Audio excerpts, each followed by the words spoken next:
न्यायालयाने 1 ऑगस्ट 2024 ला संविधानाने दिलेल्या 13% आरक्षणाचं अबकडे मध्ये उपवर्गीकरण करून उपेक्षित आणि वंचित असलेल्या घटकांना न्याय दिला पाहिजे आणि तशा पद्धतीचे त्या राज्यांना सुप्रीम कोर्टाने मुभा दिलेली आहे आणि त्या अनुषंगानं हरियाणा, पंजाब, तामिळनाडू, आंध्र प्रदेश, तेलंगणा या राज्यांनी या आरक्षणाचं उपवर्गीकरण करण्याचं तरतूद करून अंमलबजावणी देखील केलेली आहे। आमची महाराष्ट्र शासनाला विनंती अशी आहे, माननीय युवाभाव असू द्या, सरकार असू द्या, की इतर राज्याच्या प्रमाणे महाराष्ट्रामध्ये उपेक्षित 100 वर्ष मागे पडलेला हा जो मातंग समाज आहे याला खऱ्या अर्थानं मुख्य प्रवाहात आणायचा असेल, न्याय द्यायचा असेल तर या आरक्षणाचं उपवर्गीकरण करण्याची अंमलबजावणी तात्काळ येणाऱ्या अधिवेशनामध्ये केली पाहिजे। अशा पद्धतीची आग्रही मागणी करण्यासाठी हा संपूर्ण वाशिम जिल्ह्यातला समाज या ठिकाणी आलेला।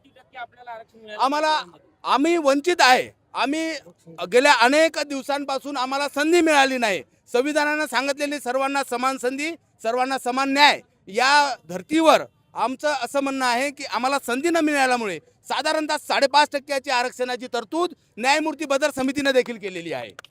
आज दिनांक 2023-26 या तारखेला आम्ही 1 महिन्यापासून प्रत्येक गावात, प्रत्येक जिल्ह्यामध्ये लहान मोठे, लहान मुलासकट सगळ्यांना आम्ही आरक्षणाबद्दल सांगितलेलं आहे। गेल्या 70 वर्षापासून आम्ही आरक्षण मागतो। फडणवीस साहेब, आमचं आरक्षण मंजूर करा।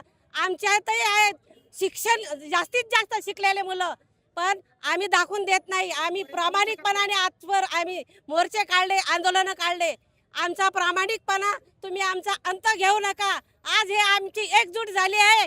आमच्या आरक्षण, आमचं हे एकजूट, हे विरोधकांनी आम्हाला जे आव्हान केलं त्यांना तुम्ही सजा द्या। आमच्याबद्दल जे आमच्या पाय टाकते, आमच्या मनात जे काड्या घोषतात त्यांना तुम्ही विरोधकांना सजा द्या आणि आम्हाला न्याय मिळवून द्या। आम्ही अनेक वर्षापासून मागण्या करतो तुम्हाला।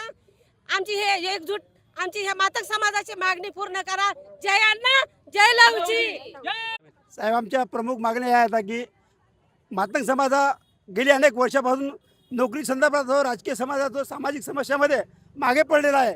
आमची जी लढाई आहे की आमच्या समाजाला कुठेतरी न्याय भेटला पाहिजे।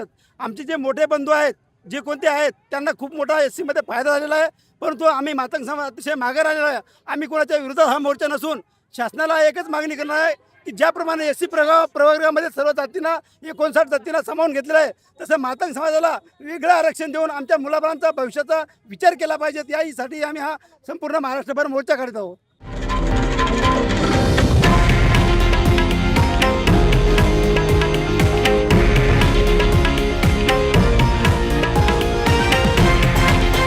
हे आहे देशातील नंबर 1 न्यूज नेटवर्क आणि आपण पाहत आहात TV9 मराठी, एकमेव।